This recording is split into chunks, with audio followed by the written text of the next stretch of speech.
In today's video, we'll be discussing smart budgeting strategies for young women in their 20s, particularly tailored towards younger women in Africa. Hi guys, my name is Alice. It's good to have you here. I'm a brand strategist and social media manager, and on this page we talk about anything and everything. So stay tuned and join the tribe. Today I have 5 budgeting strategies for you that would help you in elevating your finance game. The first thing is you need to understand your finances.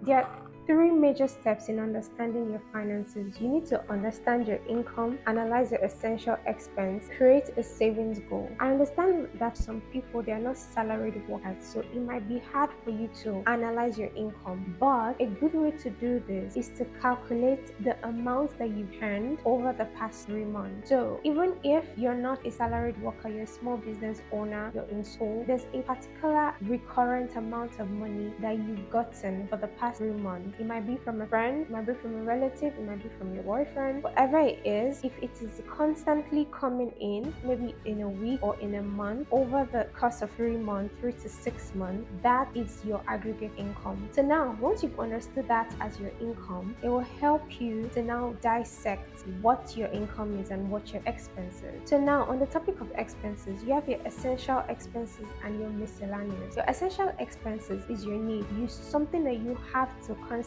pay for every single month. So it might be your house rent, it might be your utility bills, it might be your transportation to and from school. Whatever that is your essential expense. Now, any other thing you're spending money on that is not a need but a want is your miscellaneous expenses.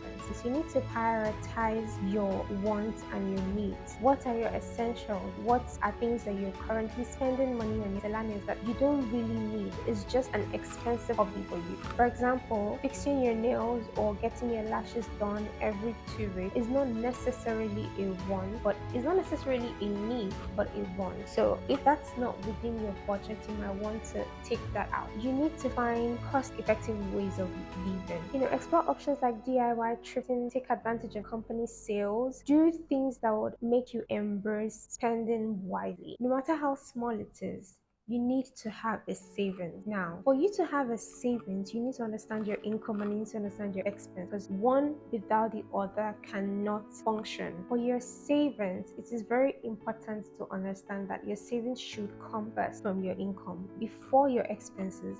Your savings should come first, but your savings should be relatively smaller than your expenses, but it should be tangible enough to become something over time. So for example, I live in Ghana, so I'm going to use cedis. For example, if your income is 2,000 cedis per month and your general expenses is about 1,000 cedis, your savings should be between 200 to 300 cedis realistically in a month. Don't go overboard, because that way you would have to bite into your savings before the month runs out. So let your savings be realistic enough for you. Finally, leverage on budgeting apps. There are so many user-friendly applications that will help you to budget wisely and to allocate your funds. So you can explore different options and see what works for you. Or you can just take advantage of your diary or your journal. It can be a digital journal or a physical journal to document your spending every day. So over the course of the week or over the course of the month, you'll be able to keep track of your expenses, and that way you'll be able to budget wisely. I hope this video was helpful. Like and follow for more content.